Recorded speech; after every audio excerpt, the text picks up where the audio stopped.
একটা শেষ প্রণাম জানিয়ে যাই। জানি না আবার কখনো কোনো দিন এই রাজ্যে ফিরে আসতে পারবো কিনা। এসো এসো রানী।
এইবার আমার পথের কণ্ঠক শেষ।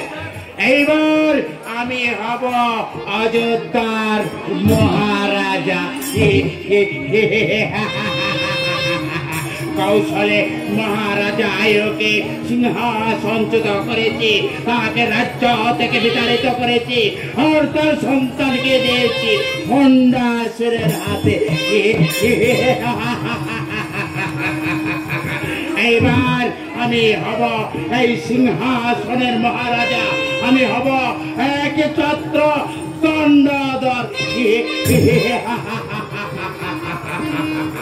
যাই আমি রাজ্যাভিষেকের আয়োজন করি।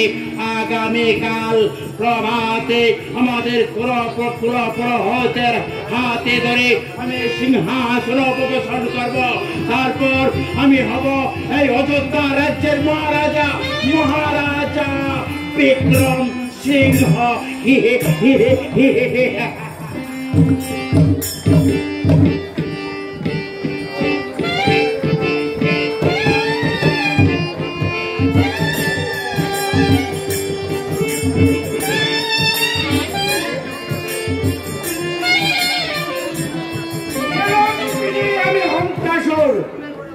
রক্ত প্রবাহিত হচ্ছে মোর শিরা উপশিরায়। হ্যাঁ, হাসি পায়, হাসি পায়, হাসি পায়। এই বাতুলের বাতুলতা দেখে সত্যি আজ আমার হাসি পায়। যদি এই ব্রহ্মার বরদান সত্যি হয়ে থাকে, তাহলে আমিও দেখে নেব কেমন করে এই মানবের হাতে আমার মৃত্যু হয়। আমি আকাশ বাতাস কম্পিত করে দেব এই ধ্বংসানলের দোহায়। পৃথিবী প্রতিধ্বনিত করবে, আত্মনাদ করবে, ত্রাহি ত্রাহি করবে, আর আমি আনন্দের হাসি হাসব, তাই না?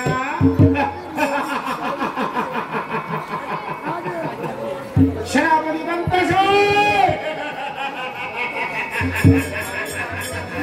হাসুন,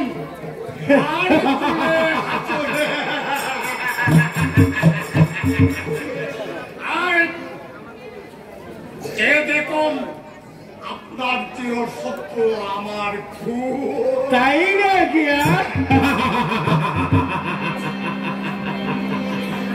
দেখি দেখি আমার হাতে দাও আমার চির শত্রুকে, আমি ভালো করে দেখে নিই। দাও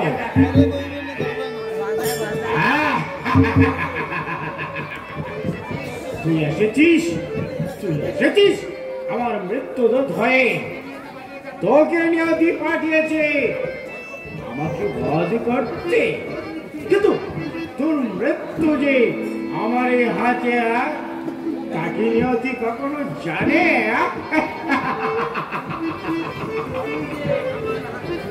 তুই যে আমার হাতে মৃত্যুবরণ করবে, তাকে নিয়তি কখনো জানে না। এইবার তোর মাংস আমি রান্না করে খাবো, তাই না সেনাপতি?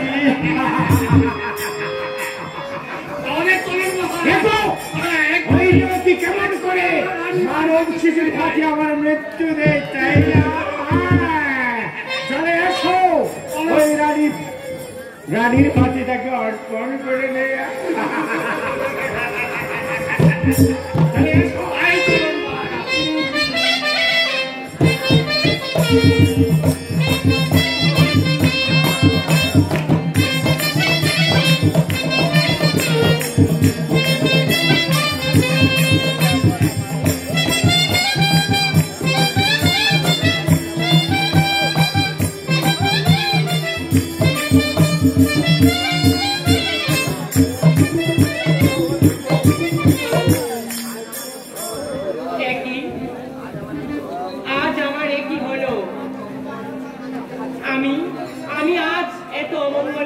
দেখতে পাচ্ছি কেন?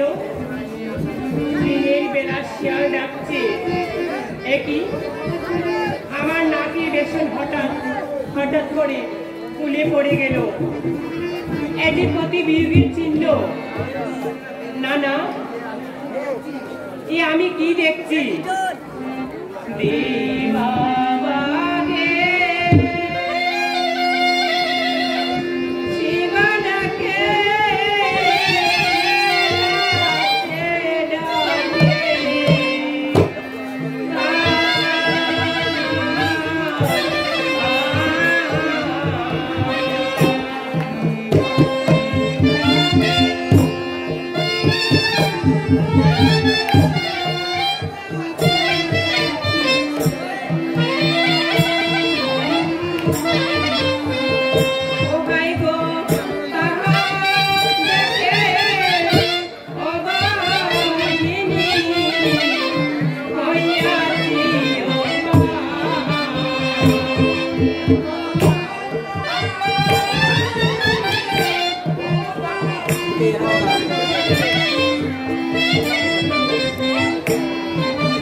তুমি শুধু আমার পতিকে শত বিপদ থেকে রক্ষা করো।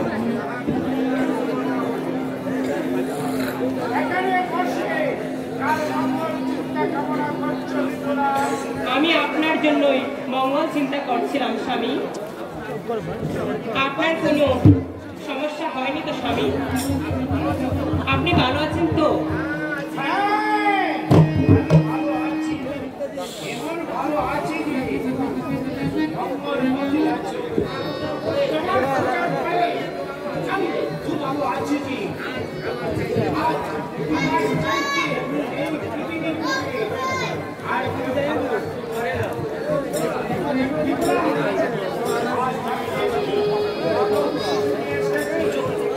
ওই দেখি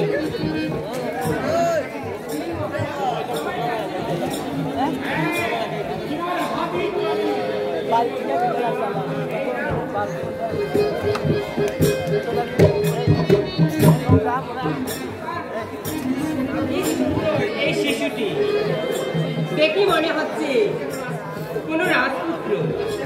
আচ্ছা স্বামী, এই বাচ্চাটা বুঝি অনাথ? ওকে জন্ম দিয়েই বুঝি ওর পিতা মাতা মারা গিয়েছে? জানেন স্বামী, আমি এই সন্তানটিকে নিজ পুত্রের মতো পালন করবো স্বামী। ওকে তোমার কাছে লালন পালন করবার জন্য দেই।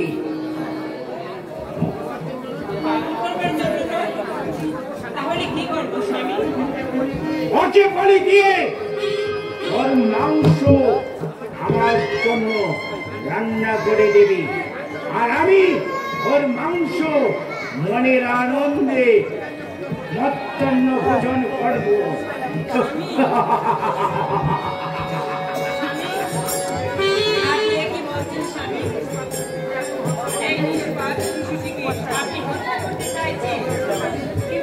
স্বামী কেন?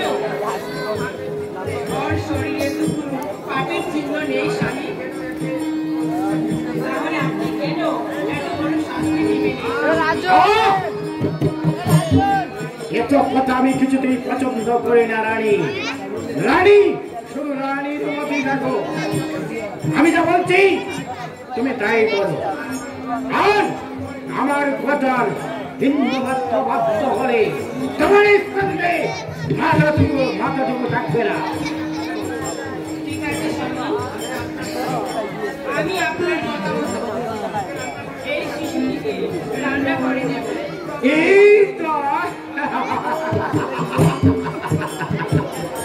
এই তো তুমি আমার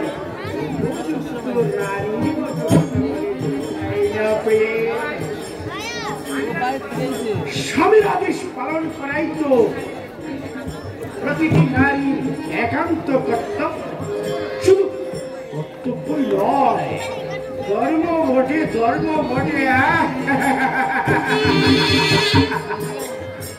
আচ্ছা, আমি এখন স্নান করতে চাই, আর তার পূর্বে ওর মাংস যেন ভালো করে রান্না করা হয়, কথাটা মনে থাকে যেন।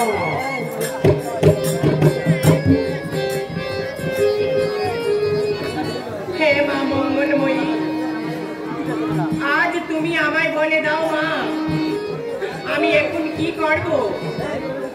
কি করে এই শিশুটিকে আমি বলি দেব? কিন্তু আমি কেমন করি বা এই শিশুটিকে বাঁচাবো মা? আমি যে আজ তোর সংকটে আছি মা। মা মা গো, তুমি বলে দাও মা, আমি এখন কি করব? হ্যাঁ হ্যাঁ, একদিকে স্বামীর আদেশ, অন্যদিকে এই শিশুর জীবন। আমি কাকে রক্ষা করব মা? যদি আমি স্বামীর কথা রক্ষা করি তবে এই শিশুটির জীবন বিপন্ন হবে, আর আমি যদি এই শিশুটির জীবন রক্ষা করি তাহলে স্বামীর নিকট চিরজন্মের মতো আমি মিথ্যাবাদী হয়ে যাব মা। এখন আমি কি করব মা? তুমি বলে দাও মা, তুমি বলে দাও। হ্যাঁ হ্যাঁ, আমি প্রতিভাকে ডেকে দেখি সে কোনো উপায় করে দিতে পারে কি না। প্রতিভা, প্রতিভা, প্রতিভা।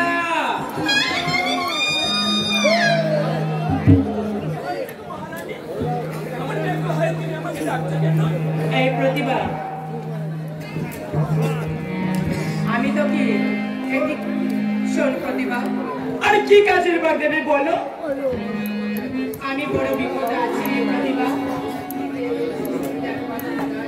একদিকে আমি এই শিশুটিকে বাঁচাতে চাই প্রতিভা, আর অন্যদিকে আমার স্বামী এই শিশুটির মাংস ভোজন করে খেতে চাই প্রতিভা। এখন তুই বল প্রতিভা, আমি এখন কি করব? ও মা,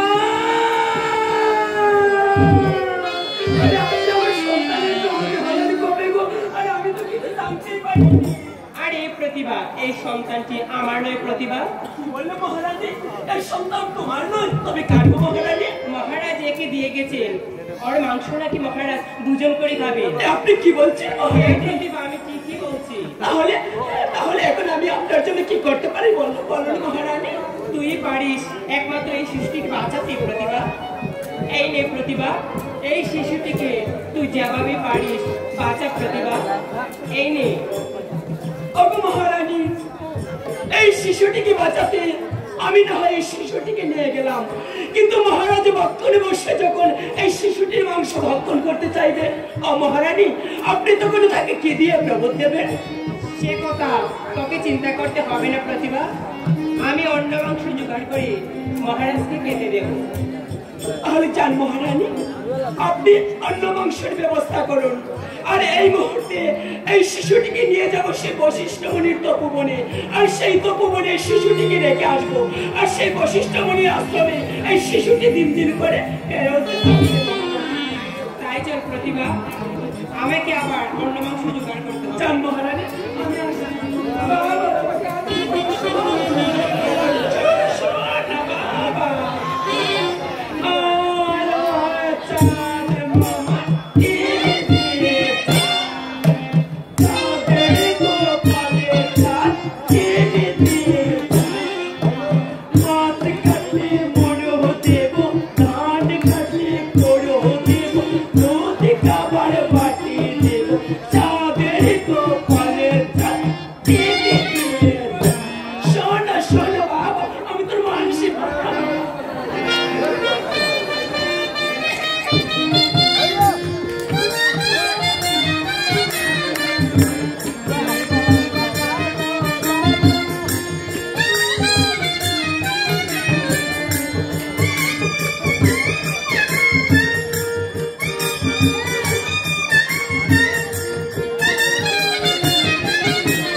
এমন করে বলো না, শয়তান বিক্রম সিংহ চক্রান্ত করি আমার কোল থেকে আমার মানিককে কেড়ে নিয়েছে। আর এই বন মাঝে এসে যদি একটু আমি আপনাকে হারিয়ে ফেলি, এই অবাগিনী কি নিয়ে বেঁচে থাকবে? বলো বলো, আমি কি নিয়ে বেঁচে থাকবো? ওই শয়তানের সেনাপতি আমার দুর্বলতার সুযোগ নিয়ে আমাদেরকে রাষ্ট্র ছাড়া করেছে, পুত্র হারা করেছে।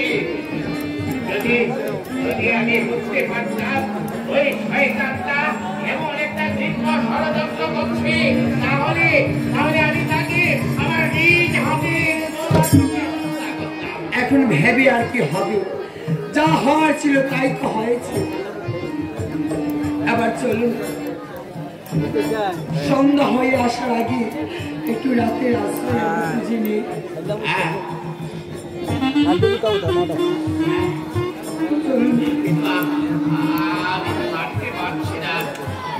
আপনি আমাকে বহর করে চলুন, আপনি আমাকে বহর করে চলুন। না না, হয়তো না, তুমি আমার ঘর নিয়ে চলতে পারবে না। আমি পারবো। তুমিও তো আমারই মতো ক্ষুধার্ত।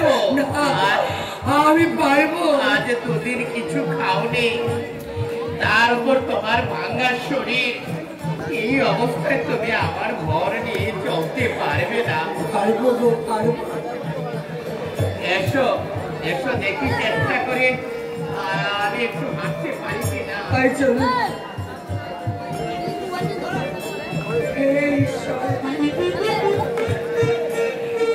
কি বুঝি তোমার বিচার ঠাকুর? ছিলাম রাজ রানী, আর আজ ভাগ্য দোষা হয়েছে পথের ভিখারি। আমি এখন কি করবো ভগবান? আমি এখন কি করবো? এসব কথা বলে এখন আর কি হবে? এই যে বিরতির খেলা, আমাদের ভাগ্যে যা আছে তাই হবে। এসো এসো এসো এসো, দেখি রাতের আশ্রয়টুকু কোথাও আমরা পাই কিনা।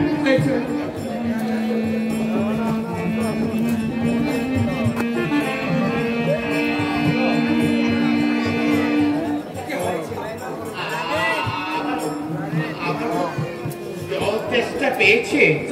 হ্যাঁ, আমি কোথায় পাবো? আমাকে একটু জল খাওয়াতে পারবে? জল কোথায় পাবো?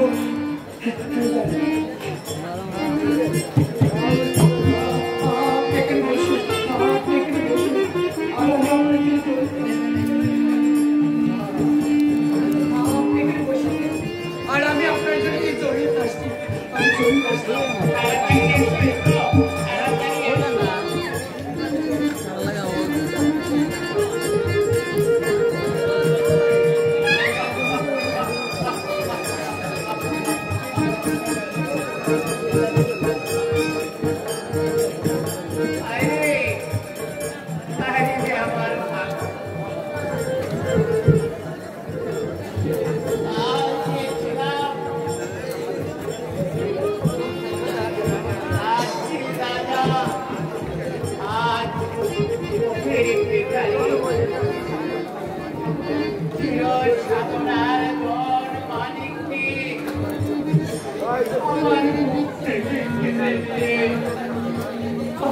আমাকে পথের কাঙ্গাল, রাজ্য হারিয়েছি, তাতে আমার দুঃখ ছিল না।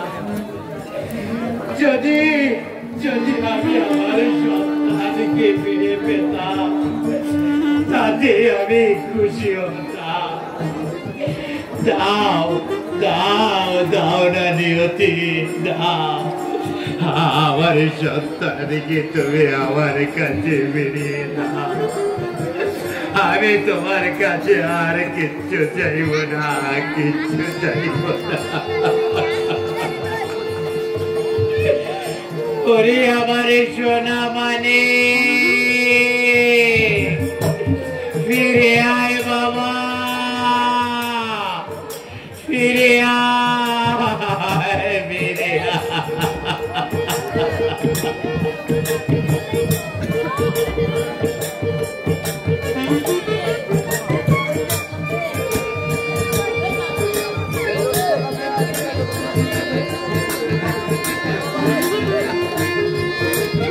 যাও।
গাড়ি পড়ে আছে।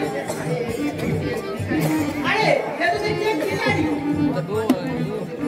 এই বনের মাঝে পথ চলতে চলতে সর্বঙ্গ কাটা আঁচড় লেগে রক্তাক্ত হয়ে পড়ে আছে। না না, এমন নিশ্চিত এমন কঠোর অবস্থা দেখে আমি এভাবে চলে যেতে পারি না। আমি তোমাকে আশীর্বাদ করছি ভিখারি, আমার আশীর্বাদে তোমার শরীরে দুঃখ ব্যথা জ্বালা যন্ত্রণা সব দূর হয়ে যাবে, আর চলার শক্তি তুমি আমার ফিরে পাবে।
শরীরে আগের ন্যায় শক্তি পাচ্ছি, আমার শরীরের জ্বালা যন্ত্রণা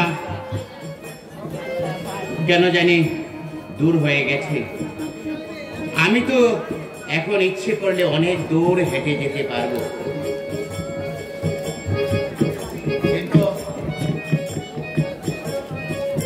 কিন্তু ইন্দুমতি তো আমার জন্য জল আনতে গিয়েছিল।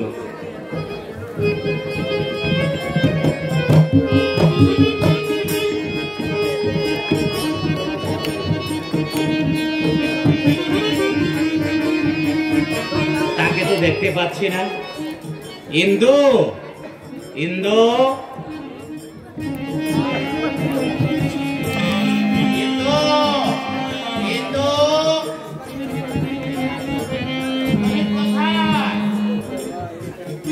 না না, কোনো সারা শব্দ তো পাচ্ছি না। এই ঘোর জঙ্গলের মাঝে তার কোনো বিপদ হলো না তো? না, ক্রমে যে আমার বুকের ভেতরটা খুব তোলপাড় করছে। না না না, আমি এখানে দাঁড়িয়ে থাকলে চলবে না। ইন্দুকে খুঁজে দেখতে হবে। ইন্দু,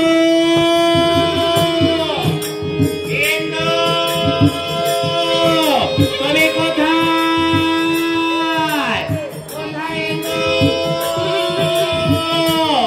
আমি তোমাকে দেখতে পাচ্ছি না কেন?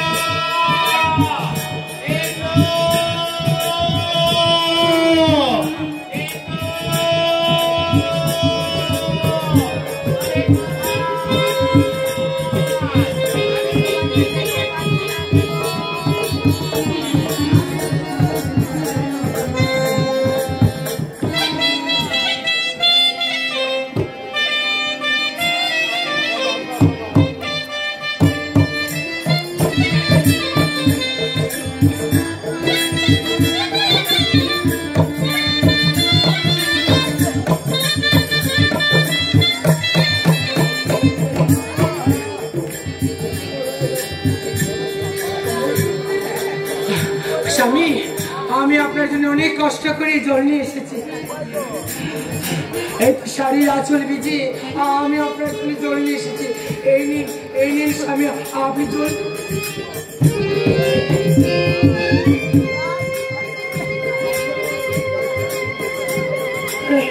এই তো এখানে আমি আমার নিজের হাত স্বামীকে বসিয়ে রেখে দিয়েছিলাম। আমার স্বামী আমাকে ছেড়ে চলে গেছে। না না, আমাকে ছেড়ে চলে যেতে পারে না, আমাকে ছেড়ে যেতে পারে না।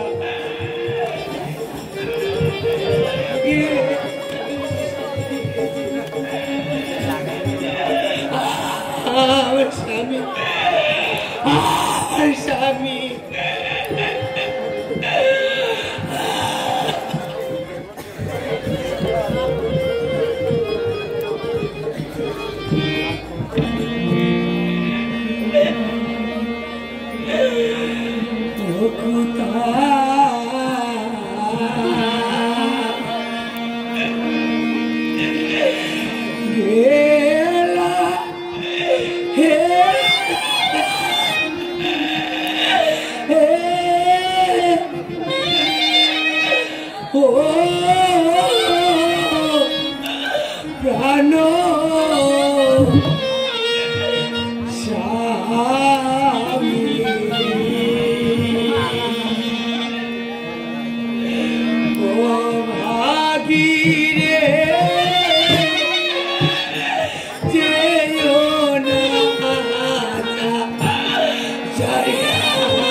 সন্তান হারিয়েছি, স্বামী আমাকে ছেড়ে চলে গিয়েছে, আজ আমার কি আনন্দ। হ্যাঁ আমি বুঝবো আমার স্বামীকে বুঝবো, আজ আমি স্বামীকে হারিয়েছি, কি মজা কি মজা।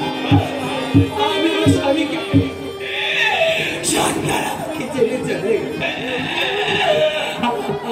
আমার স্বামী আমার সন্তান, আমি খুঁজবো আমার সন্তানকে খুঁজবো।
এই নবজাত শিশু আয়ুষ রাজার পুত্র ওই অভিষ্ট হুন্ডাসুর তাকে হরণ করে এনে হত্যা করতে চেয়েছিল, কারণ হুন্ডাসুর জানতে পেরেছিল এই শিশুটির হাতে একদিন হবে তার মৃত্যু। ঈশ্বর যাহা করে সবাকার মঙ্গলের জন্যই করে। এই শিশুটি যখন আমাকে ভগবান আমার কাছে পাঠিয়েছে, আমি ওকে লালন পালন করে, আমি সুশিক্ষায় শিক্ষিত করে ওকে যুদ্ধ বিদ্যায় পারদর্শী করে তুলতে হবে। আর একদিন নিয়তির বিধানে ওর হাতে হবে হুন্ডাসুরের মৃত্যু।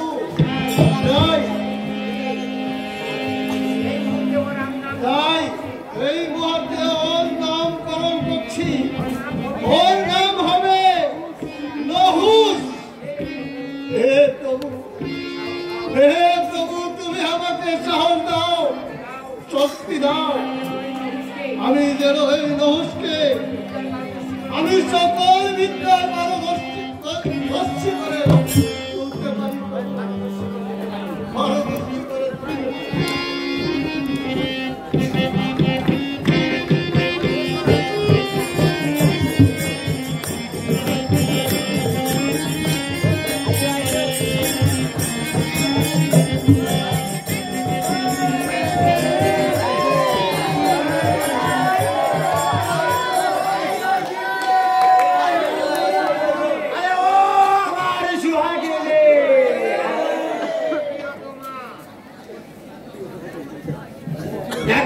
কাণ্ড এত করে ডাকলাম,